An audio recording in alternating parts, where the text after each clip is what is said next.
हरे कृष्णा, राधे राधे। आज हम आपको पापम कुसा एकादशी की कथा सुनाएंगे।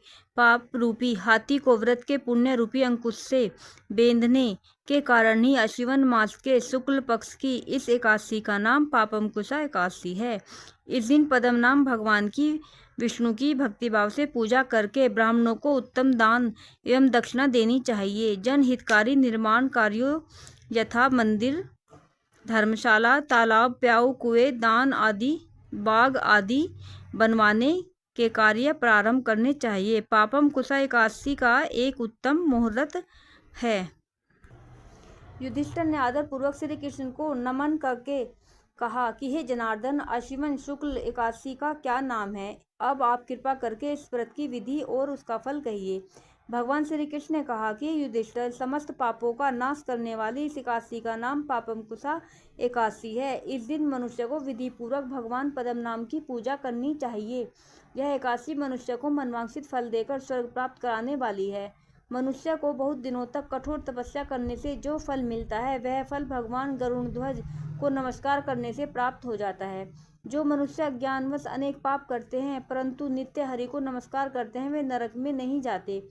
विष्णु के नाम से कीर्तन मात्र से ही संसार के सब तीर्थों के पुण्य का फल मिल जाता है। जो मनुष्य भक्त वत्सल भगवान विष्णु की शरण में जाते हैं, उनको कभी भी यम यातना नहीं भोगनी पड़ती। जो मनुष्य वैष्णव होकर शिव की और शैव होकर विष्णु की निंदा करते हैं, वे अवश्य ही नरकगामी होते हैं। सहस्त्रों वाजपेयी और अश्वमेध यज्ञों से जो फल प्राप्त होता है, वह एक एकादशी के व्रत के 16वें भाग के बराबर भी नहीं होता। संसार में एकादशी व्रत के बराबर कोई पुण्य नहीं है, परंतु इस पापम कुसा एकादशी के समान पवित्र तो तीनों ही लोकों में कुछ भी नहीं है।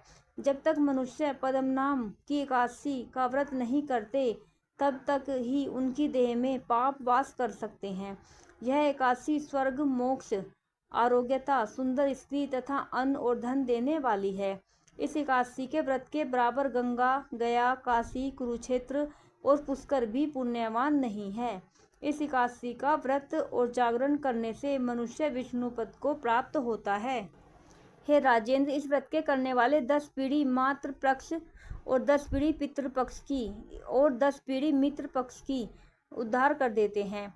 वे स्वयं ही दिव्य देह धारण कर चतुर्भुज रूप को पीताम्बर पहन और हाथ में माला लेकर गरुड़ पर चढ़कर विष्णु लोक को जाते हैं।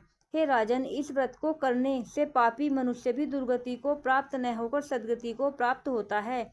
आश्विन मास की शुक्ल पक्ष की इस एकादशी पापम कुसा एकादशी का जो व्रत करते हैं, वे अंत समय में हरिलोक को प्राप्त होते हैं तथा समस्त पापों से मुक्त हो जाते हैं। सोना, तिल, भूमि, गौ, अन्न, जल, छत्री तथा जूती दान करने से मनुष्य यमराज को नहीं देखता।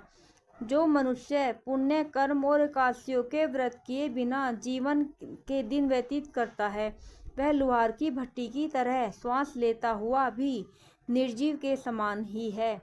निर्धन मनुष्यों को भी अपनी शक्ति के अनुसार दान करना चाहिए तथा धन वालों को सरोवर, बाग, धर्मशाला, गौसदन, मकान आदि बनवाकर दान करने चाहिए।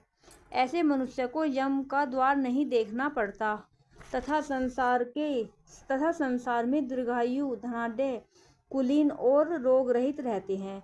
सारांश यह है कि धर्म से सद्गति तथा अधर्म से दुर्गति प्राप्त होती है, इसमें कोई संदेह नहीं है। हे राजन, जो आपने मुझसे पूछा वह सब मैंने आपको सुनाया। अब और क्या सुनने की इच्छा है सो कहो। राधे राधे। बोलो एकादशी मैया की जय।